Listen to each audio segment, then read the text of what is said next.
नमस्कार विद्यार्थियों, मैं हूं अमित ठाकुर और आज हम फिर से आपकी कक्षा 11 का जो दूसरा पार्ट है राइटिंग एंड सिटी लाइफ, लेखन कला और शहरी जीवन, उस पर चर्चा करने आए हैं। और आज हम इसके अंतिम खंड की बात करेंगे।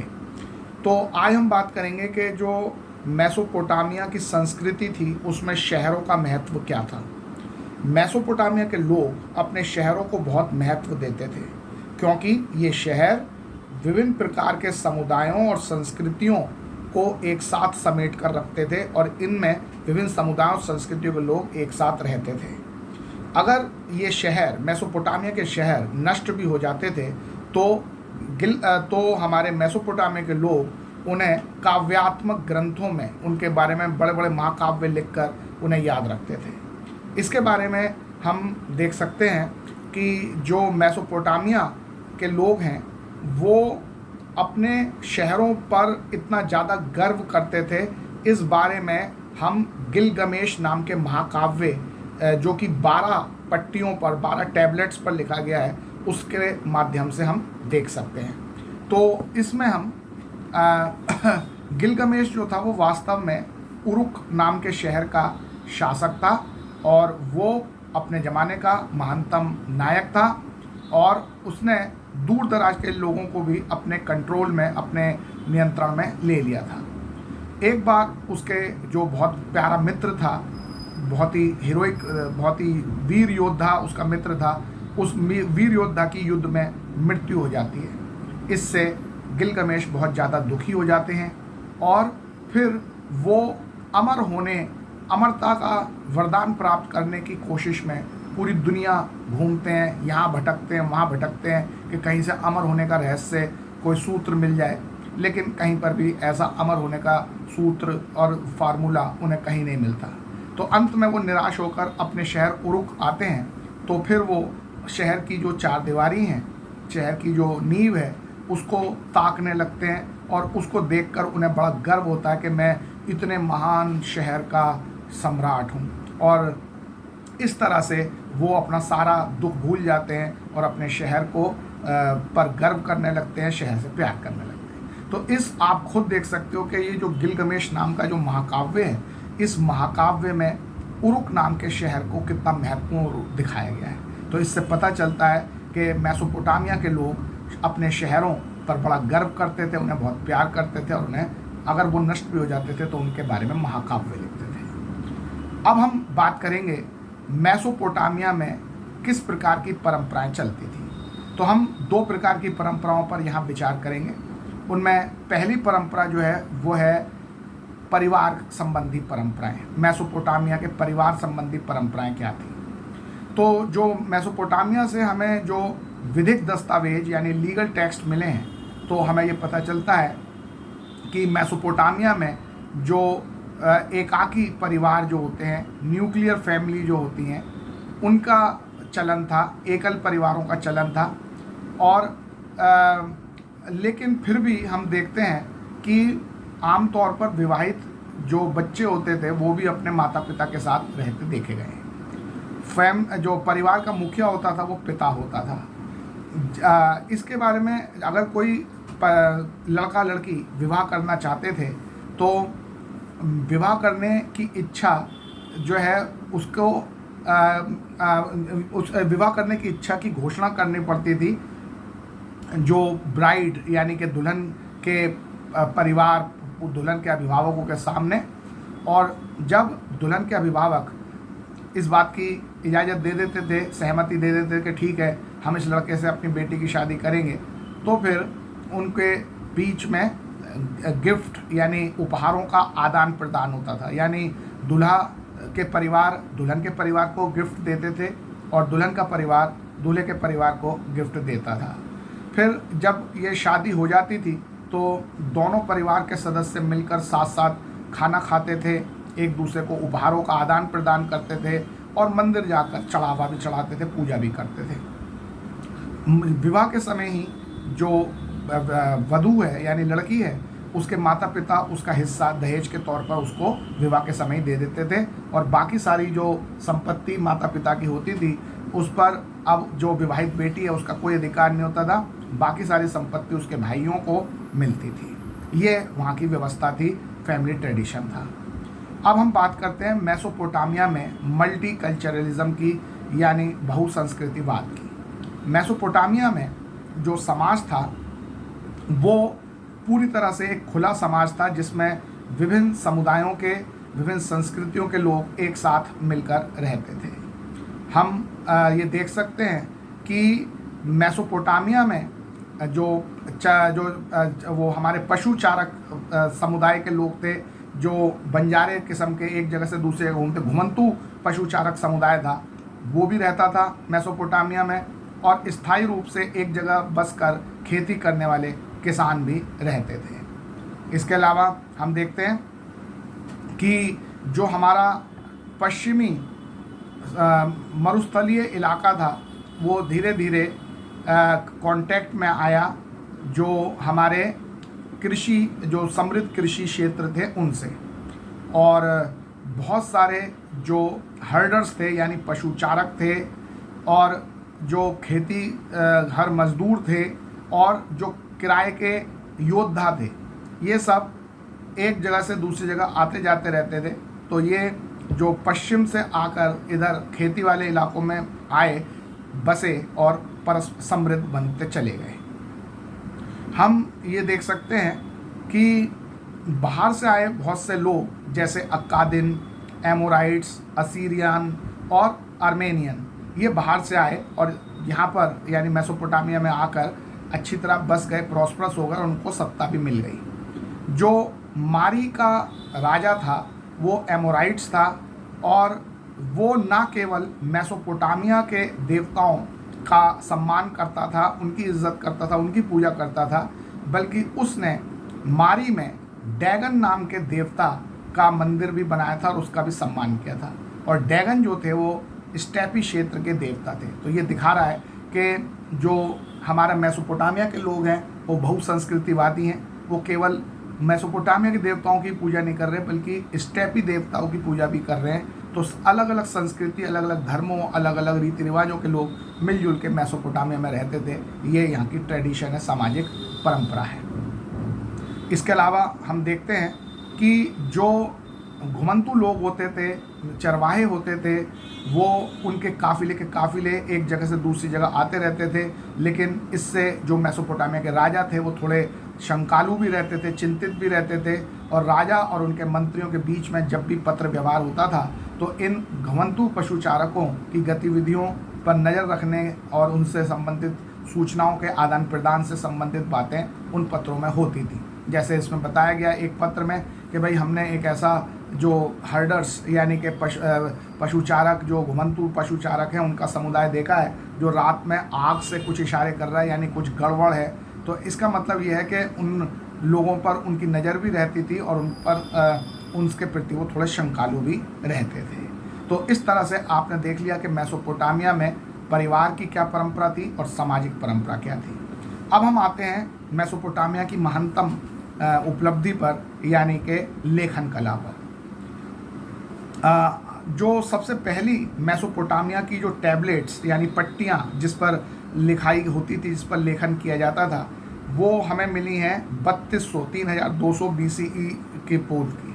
उस पर विभिन्न प्रकार के चिन्ह और अक्षर बने हुए हैं और उसमें एक पूरी लिस्ट है जिसमें 5000 बैलों, मछलियों और जो रोटी के टुकड़ों, इन सब का पूरी एक लिस्ट बनी हुई है।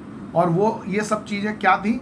ये सब वो चीज़ें थी जो दक्षिण में स्थित उरुक शहर के मंदिर में बांटी जाती थी या बनाई जाती थी या उनको वहाँ रखा जाता था। तो इससे ये पता चलता है कि जो लेखन कला का विकास हुआ है वो इसलिए हुआ क्योंकि लोगों को अब जो भी लेन देन हो रहे हैं उनका रिकॉर्ड रखने की आवश्यकता महसूस हो रही थी, और लेन देनों के रिकॉर्ड रखने के लिए ही लेखन कला का विकास हुआ है। जो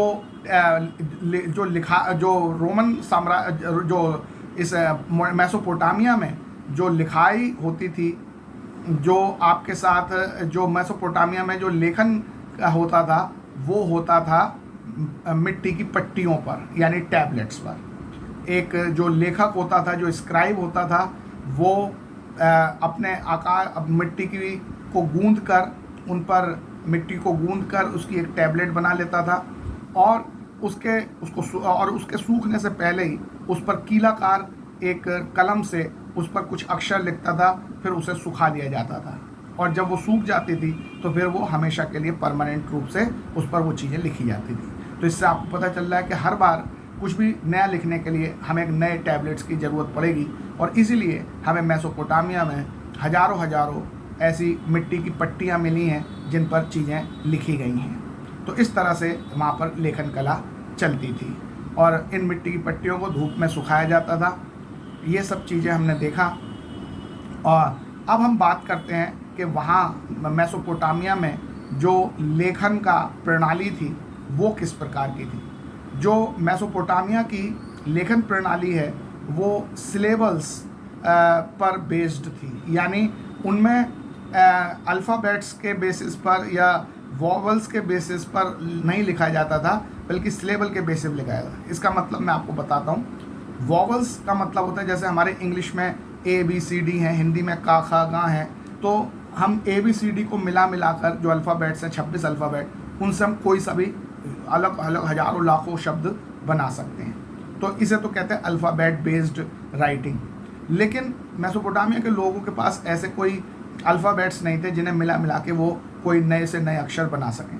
उनकी जो राइटिंग थी वो सिलेबल बेस्ड थी, यानी वो उनकी जो लेखन में जो चिन्ह थे वो किसी एक अक्षर, किसी एक स्वर, किसी एक व्यंजन को ना बताकर पूरे किसी एक शब्द को बताते थे। जैसे उदाहरण के तौर पर अगर उन्हें बैल लिखना है तो वो ऐसे नहीं लिखेंगे बा, उस पर बड़े की मात्रा ला, ऐसे नहीं लिखेंगे, बल्कि बैल के लिए उनके पास एक अलग ही शब्द है। तो जब भी बैल लिखना होगा तो उन्हें वो चिन्ह बनाना होगा। ऐसे ही अगर उन्हें लिखना घर तो ऐसे नहीं लिखेंगे घा और रा जोड़कर घर, ऐसे नहीं लिखेंगे। घर शब्द के लिए उनके पास एक अलग ही चिन्ह है और जब भी उन्हें घर लिखना होगा तो उन्हें वो चिन्ह बनाना होगा। तो इसका मतलब जो मेसोपोटामिया के लोग थे उनकी जो राइटिंग थी वो अल्फ़ाबेट यानी वॉवल्स और कॉन्सोनेंट पर बेस्ड नहीं थी, बल्कि वो सिलेबल पर बेस्ड थी। यानी हर चीज़ के लिए एक विशेष संकेत, एक विशेष उनके पास चिन्ह होता था और जब भी उन्हें वो चीज़ के बारे में लिखना होता था तो उनको वो संकेत, वो चिन्ह बनाना पड़ता था। इस तरह से उनकी लेखन प्रणाली थी। और उनकी जो लेखन कला थी वो क्यूनिफॉर्म यानी कीलाकार लिपि कहलाती है, क्योंकि वो एक नुकीले की कलम से मिट्टी की पट्टी पे खोद के लिखी जाती थी, इसलिए वो कीलाकार लिपि है यानी क्यूनिफॉर्म स्क्रिप्ट है। अब बात करें अगर हम मेसोपोटामिया की लिटरेसी यानी साक्षरता की, तो मेसोपोटामिया में साक्षरता काफ़ी कम थी। इसका कारण बिल्कुल स्वाभाविक है, क्योंकि वहाँ पर लिखना बहुत कठिन कार्य था जो बहुत ज़्यादा होशियार, बहुत ज़्यादा बुद्धिजीवी लोग ही कर सकते थे, क्योंकि हर चीज़ के लिए एक अलग चिन्ह है। तो हमारे सामने तो हजारों लाखों चीज़ें होती हैं, तो हजारों लाखों चिन्ह आपको याद रखने पड़ेंगे तब आप लिख सकते हैं। तो ऐसा हर कोई आम आदमी, साधारण व्यक्ति तो इतने सारे चिन्हों को याद नहीं रख सकता था। तो जो बहुत होशियार, बहुत टैलेंटेड, बहुत बुद्धिजीवी किस्म के लोग होते थे वही इन सारे चिन्हों को याद रख पाते थे और इसलिए वही लिख पाते थे। तो इसका मतलब थोड़े से ही लोग पढ़े लिखे थे वही लिख पाते थे। आम लोग इतने सारे चिन्हों को याद ना रख पाने की वजह से नहीं लिख पाते थे। इसलिए मेसोपोटामिया में साक्षरता की स्थिति बहुत ख़राब थी। बहुत कम लोग ही पढ़े लिखे थे, बहुत कम लोग ही साक्षर थे। अब हम बात करते हैं कि मेसोपोटामिया में साक्षरता के प्रयोग क्या क्या होते थे। तो हम ये देख सकते हैं कि मेसोपोटामिया में जो लेटर्स होते थे यानी जो अक्षर होते थे वो क्यूनिफॉर्म यानी कीलाकार होते थे और सुमेरियन भाषा वहाँ चलती थी। इसके बारे में हम देख सकते हैं कि शहरी जीवन, व्यापार और लेखन कला एक दूसरे से जुड़ी हुई थी।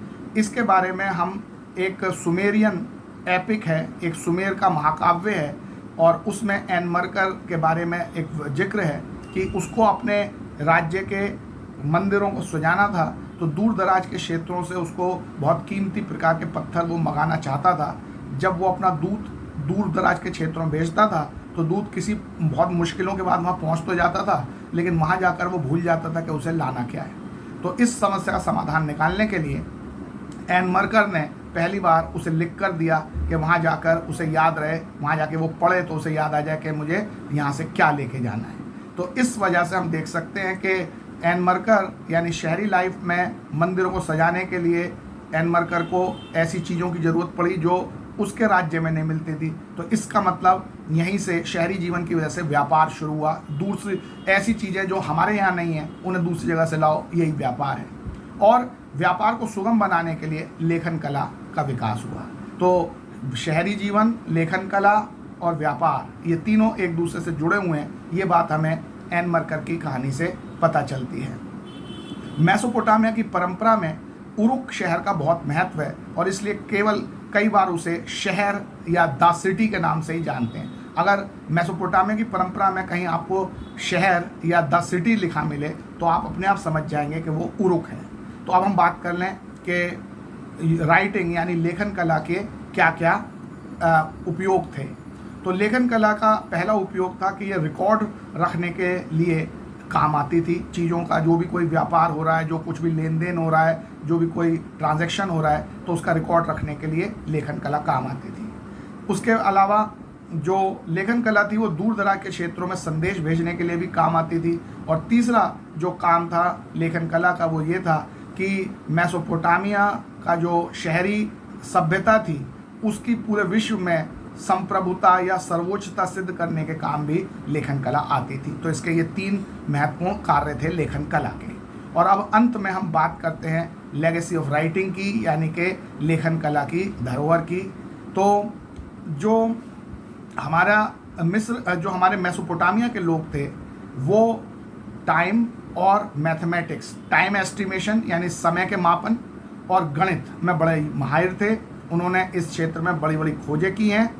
1800 BCE के लगभग हमें गुणा, भाग, इन सब के पहाड़े मिलते हैं। स्क्वायर यानी वर्ग, स्क्वायर रूट यानी वर्गमूल की तालिकाएं मिलती हैं और साथ ही हमें चक्रवृद्धि ब्याज यानी कंपाउंड इंटरेस्ट की भी टेबल्स मिलती हैं। तो ये बात आप देख सकते हो कि आज से लगभग 6000 साल 7000 साल पहले भी जो मेसोपोटामिया के लोग थे वो गणित में कितने माहिर थे। इसके अलावा हम देखते हैं कि वहाँ पर जो स्टूडेंट होते थे मेसोपोटामिया के स्टूडेंट, उनको मेंसुरेशन यानी क्षेत्र मिति के भी सवाल करने के लिए आते थे कि एक खेत का आकार इतना है, एक खेत की एक भुजा इतनी है, कितनी है, उसका कुल आकार कितना है, उसमें अगर इतना पानी भर दिया जाए तो पानी का आयतन कितना होगा। ऐसे ऐसे कठिन सवाल बच्चों से परीक्षा में पूछे जाते थे। तो आप देख सकते हो कि मेसोपोटामिया में गणित का स्तर कितना ऊंचा था। इसके अलावा जो हम देखते हैं कि जो हमारे मेसोपोटामिया के लोग थे वो उन्होंने टाइम यानी समय विभाजन भी किया था कि एक वर्ष 12 महीनों में बांटा जाएगा, एक महीना 30-31 दिनों में बांटा जाएगा और एक दिन 24 घंटों में बांटा जाएगा, एक घंटा 60 मिनट में बांटा जाएगा और एक मिनट 60 सेकंड में बांटा जाएगा। जिन चीज़ों का हम आज भी प्रयोग करते हैं वो सब मेसोपोटामिया वालों ने खोजी थी। और फिर इनको अलेक्जेंडर के जो सक्सेसर थे, उत्तराधिकारी थे, वो मेसोपोटामिया से ले आए और उन्होंने इसको रोमन साम्राज्य, रोमन विश्व में पहुंचाया और वहाँ से ये सारा ज्ञान इस्लाम को पहुंचा, इस्लामिक क्षेत्र को पहुंचा और वहाँ से ये सारा ज्ञान मध्यकालीन यूरोप तक पहुंचा। तो आप देख सकते हो कि आज विश्व इन सब चीज़ों का धड़ल्ले से उपयोग कर रहा है और इसके लिए वो मेसोपोटामिया की सभ्यता का ऋणी है। मेसोपोटामिया के लोग खगोल शास्त्र यानी एस्ट्रोनॉमी में बड़े माहिर थे। वो सूर्य ग्रहण, चंद्र ग्रहण का बिल्कुल ठीक पता लगा लेते थे कि कौन से दिन, कौन से समय ये सूर्य ग्रहण या चंद्र ग्रहण होगा। वो तारों, नक्षत्रों, ग्रहों का अध्ययन भी किया करते थे और उनके ऑब्जर्वेशन भी अपने पास लिखा करते थे। तो अब आप देख सकते हो कि अगर मेसोपोटामिया के लोगों ने राइटिंग यानी लेखन कला ना सीखी होती और अगर उनके पास शहरी संस्थाएं जैसे कि विद्यालय, स्कूल ना होते, तो जो मेसोपोटामिया के लोगों ने गणित में, खगोल शास्त्र में, लेखन में जो इतनी बड़ी बड़ी उपलब्धियां हासिल की हैं वो बिना राइटिंग के, बिना लेखन के संभव नहीं हो पाती। इसलिए हम कह सकते हैं कि आज विश्व को जो कुछ भी समय विभाजन, यानी एक साल में कितने महीने होंगे, महीने में कितने दिन होंगे, दिन में कितने घंटे होंगे, घंटे में कितने मिनट होंगे, मिनट में कितने सेकंड होंगे, इन सब के बारे में ये सारी जो चीज़ हमें मिली है और गणित के जो सूत्र जो हमें मिले हैं वो सब मेसोपोटामिया की देन है, और वो मिले हैं हमें राइटिंग की वजह से, यानी कि उनकी लेखन कला की वजह से। ये इसीलिए ये सब चीज़ें मेसोपोटामिया की लेखन कला की धरोहर हैं, उनकी देन है। तो इसके साथ ही आज हमारा ये जो आपका दूसरा पार्ट है, यानी राइटिंग एंड सिटी लाइफ, यानी लेखन कला और शहरी जीवन, अब ये समाप्त होता है। तो ये चैप्टर हमारा कंप्लीट होता है। आपको जो मैंने प्रश्न भेजे हैं व्हाट्सएप पर, आपको वो भी करने हैं, और इस पार्ट के अंत में जो आपको टाइमलाइन दे रखी है आपकी एनसीईआरटी किताब में, जो समय रेखा दे रखी है, वो भी आपको अपनी कॉपी पर उतारनी है।